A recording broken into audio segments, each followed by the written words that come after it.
Bismillahir Rahmanir Rahim. The name of Allah, the Beneficent, the Most Merciful. We welcome you, dear viewers, to another in our series, Understanding the Quran,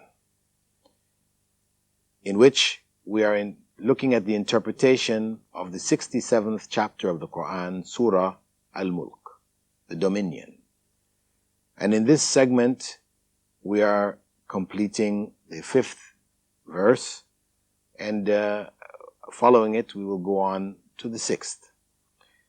In the previous verse, the 5th verse, we are already looking at the phenomena which Allah described with regards to the heavens, and that there are some stars out there, what appear to us to be like stars, which we may call shooting stars, the meteors and the comets, etc., that some among them are used by Allah to drive away some elements from among the jinn, from the world of the jinn, to drive them away from the lower heavens, where they do gather pieces of information and take them back to individuals on the earth who are involved in fortune telling and magic. And we said that this topic needed a little more detail because of the fact that it does have a great area of influence in our lives. We mentioned, as the Prophet ﷺ had said, that the jinn who carries this information brings along with each piece of information 100 lies, meaning that if we are to listen to the fortune tellers, to the predictions that they make, and in places like America, etc., at the beginning of every year, the New Year's Day, they will gather the predictions of all the famous fortune tellers and publish it in the newspapers. I mean, of what they say, much of it doesn't happen. It's nonsense. But you will find elements among them who will give very detailed predictions that come true. And of course, when such predictions come true, then those individual fortune tellers, gain a lot of fame. People tend to be, enamored by them, go to them, trust their affairs over to them. And this is very dangerous. What we find is that the human mind operates in such a way that if I were to tell you 100 things and you left, if one of the things which I told you came true, what I told you of the 100 things before didn't stay in the forefront of your mind so you would remember everything. It went into your subconscious. When one thing came true, it reinforced something from the subconscious. And that's what you tend to remember. That is it. You now feel that this fortune teller really has this information. And you feel full confidence. And of course, you become, a propagator, a media promoter for this individual. And what the fortune telling practice does is that it creates deficiencies, or it creates error. It undermines religion, the true religion of God, because really human beings don't know the future. Prophets were given revelation which gave them accurate information about the future. But Prophet Muhammad, may God's peace and blessings be upon him, informed us of the future events, in the world. These we can trust because it's based on revelation. But for individuals making claims about the future, and we find them every year making claims, their claims are, as the Prophet ﷺ said, mostly lies with little pieces of truth. We can't trust in them. But people become caught up. You had an individual by the name of Edgar Casey. They call him the sleeping prophet. He used to, in his sleep, he had these dreams and he would relate the dreams. And the dreams did contain some facts which came true. And people, really started to believe in him and, read his works and, and became his followers, he created like another religion, and they have societies and people protecting his tapes and translating and, promoting it, etc. It became a religion that people are following. And of course, it contains in it, fallacies, misconceptions, promoting ideas of previous lives, promoting the ideas that fundamentally human beings are God. These kind of ideas, distorted ideas which are, against true religion. But because of the fact of the success, in some of the predictions, people become drawn into everything else. Similarly, Nostradamus, another individual, who people were very much enamored with, because in his time, in his own time, many centuries back, he did make some very accurate predictions. People were attracted to it, and he made predictions about the future. And in our times, we can find some of his predictions about the rise of Hitler. He used the term Hessler instead, very close, and describing certain events, etc., very similar. But much of what he spoke of, is in language which is very symbolic. You could interpret it many, many different ways. And the fact of the matter is, he claimed that the world was going to end this year. Earlier this year, there's a particular date he gave, earlier this year, when the world was supposed to end, in 1999. But it didn't. We're still around. So much for Nostradamus' prediction. But for people, this one error that he made, or this major blunder that he made, it's quickly overshadowed by other predictions that he made, which some of which came true, and things which are still yet to come. People will never give this up. They'll make some kind of explanation why it really wasn't 1999. It's really maybe, 2999. So we'll put it, further in the future. At any rate, this is a common phenomenon amongst human beings. The danger, as I said, of fortune telling is very grave. Islam prohibits it.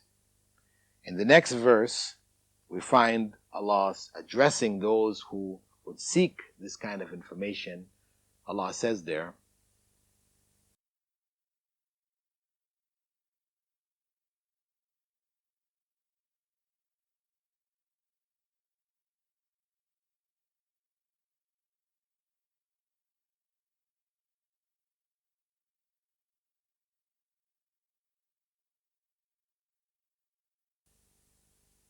and for those who disbelieve in their Lord, Allah, is the torment of hell, and worst indeed is that destination.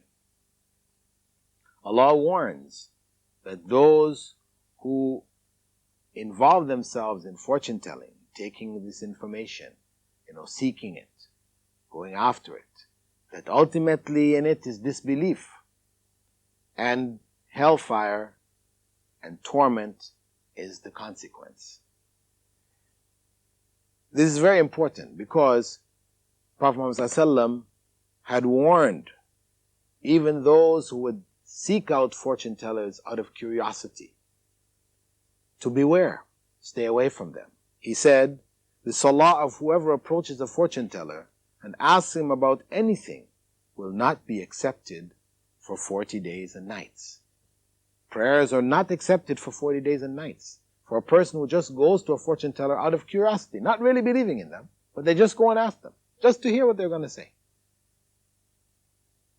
This is a very serious consequence. When a person prays, there are two benefits that come from prayer. One, they remove from themselves the obligation of prayer. And two, they earn for themselves reward depending on the level of concentration that they had in their prayers. What Allah is informing us here is that if one goes to a fortune teller, then that reward, that area of reward, is cancelled. There is no reward for their prayers. The obligation still remains. So one cannot just say, okay, I went to a fortune teller today, so I don't need to pray for the next 40 days. No. This is not the case. The obligation of prayer remains. When you pray, you remove that obligation. So the person still has to go ahead and pray. But know that there is no reward for it. It is a major sin. And the Prophet, may God's peace and blessing be upon him, had said that whoever approaches a fortune teller and believes what he says has disbelieved in what was revealed to Muhammad sallallahu alaihi wasallam. That is, he has become a disbeliever. He's disbelieved in Islam. This is an act of disbelief. It is so serious. And what we should be aware of is that fortune tellers of the past, they used to be in caves, like the oracle at Delphi. And, people would come to them, would make pilgrimage to their areas and get that information in this way.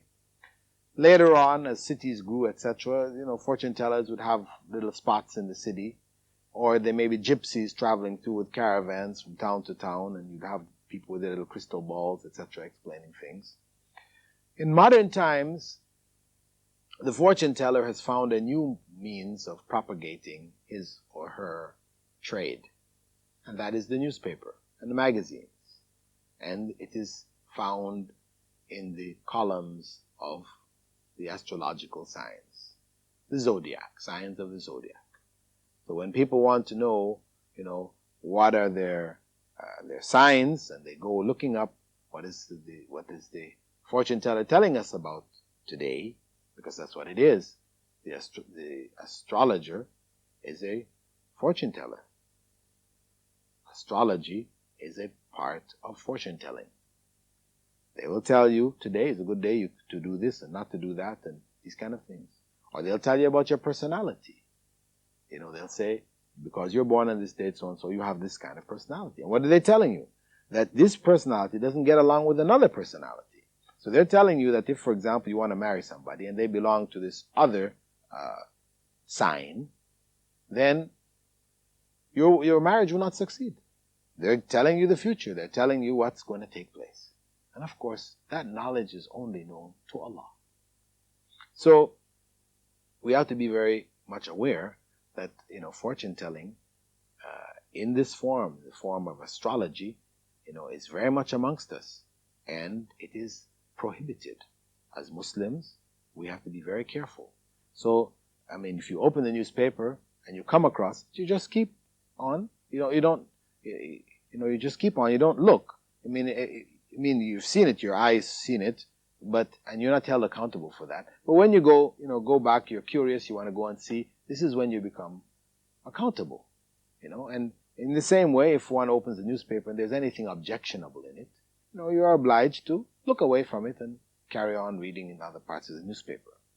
So it is very important for us to be aware of the danger that exists with fortune telling, because it creates in the individual ultimately doubts about Allah. When Allah has told us that knowledge of the hour is left to Him alone, and He knows what the soul earns tomorrow, and no one knows it. Which land they will die, no one knows it. But then these people are claiming about tomorrow. They're telling you what will happen tomorrow. Maybe they'll tell you where you're going to die, or whatever. This kind of information is challenging the information which Allah has provided to us, and as such, we have to stay away from it. Muslims are enjoined to avoid any aspect of fortune telling. And furthermore, we should be aware that fortune tellers may operate with some information about the present, as opposed to the future. Fortune teller, for example, those who are involved with the jinn, you may meet them for the first time and they're able to tell you what your name is, what your father's name is, where you live, information about yourself, which, your question, how could they have this information? Well, the point is that with each individual there is a jinn, known as the qareen. Everyone has one. An evil jinn that is there with us whispering evil, in a struggle with the angel, it is assigned to each and every one of us whispering good. The point is that when a person comes, the one dealing with the jinn, they were able to get the information from the qareen of that individual and feed it to the fortune teller. So they will be able to give you very accurate information about, your day-to-day life. Maybe what you're planning to do tomorrow, they already know. They tell you because you made plans. The qareen knows it. Is able to feed that information across to the fortune teller. So in the present day information, immediate future information, they're usually much more accurate. But for things of the far distant future, it's only, as I said, one truth mixed with hundreds of lies. But we should not allow these practices to trick us and to fool us into believing that these people really have powers. They don't. By working with the jinn, they have destroyed their own future. This is kufr, disbelief. The jinn, the evil among the jinn, they don't mean any good for us in our world. Whatever influence they have on our world is evil. It is either mischievous or it's drawing people into different aspects of shirk, worshipping others besides Allah. So as Muslims, we should stay as far away as possible from fortune telling. Even if it comes in the form of a computer program, like they have a program called biorhythms, where supposedly in the human body there are different rhythms, different cycles that the body has, functioning. And these, they are able to plot. They say, well, you give your name, your date of birth, and with that information, they're able to plot now your rhythms, biorhythms, into charts. And where the charts intersect, they will tell you this is a good day to do things that you plan to do. Where they're far apart, it's not a good day. So what are they doing? They're telling you also the future. And what is it based on? Is it really science? No, it's not. It's just a modern version of fortune telling. So we should be very much aware of those who are offering this false information, distorted and misguided information in this world, on the various headings. We should be very much aware of them and stay far away from them. Allah subhanahu wa ta'ala informed us about the world of the jinn because of the fact that they do interfere and play havoc in our world. We need to know about them, not that we become so superstitious that everything that happens around us we're going to assign to the jinn. You miss your pen today and then you're saying, oh, the jinn must have taken it. Every little thing that goes missing or you can't find it, you want to blame it on the jinn. And you become, very frightful and scared about, no, we don't treat the world of the jinn in this manner.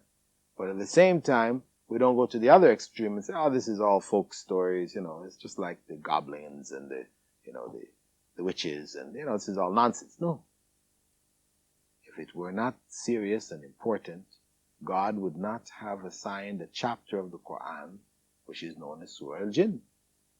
This is a chapter of the Quran. Allah addresses the world of the jinn because of the fact that they do have a detrimental influence in our life by His permission. They're good among the jinn as they are evil. It's not all jinns are evil. They're good among them and they're evil. But those that come into our world, interfere with our world, they are the evil amongst them. And do not be fooled into thinking that actually any human beings can control the jinn. This was a miracle given only to Prophet Sulaiman, Prophet Solomon. This was a miracle given to him as he was given knowledge of the language of the birds and the bees and things like this and ants. He was also given power over the jinn.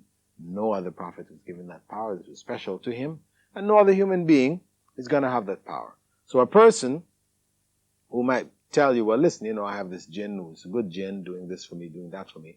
You have to realize that this is only a step by which the jinn may draw people into evil. Because those who are involved in evil will not necessarily expose the evil from the very beginning. They may come to the individual as intending good, wanting good, and this type of thing. And when they've gained their confidence, then they take them into evil. So we should be very much aware of the world of the jinn, protect ourselves from it, and avoid fortune telling as much as possible. And Allah in this verse, by saying that the consequence is hell, is telling us really how serious this is. This whole affair is very, very serious. And we should not take it lightly.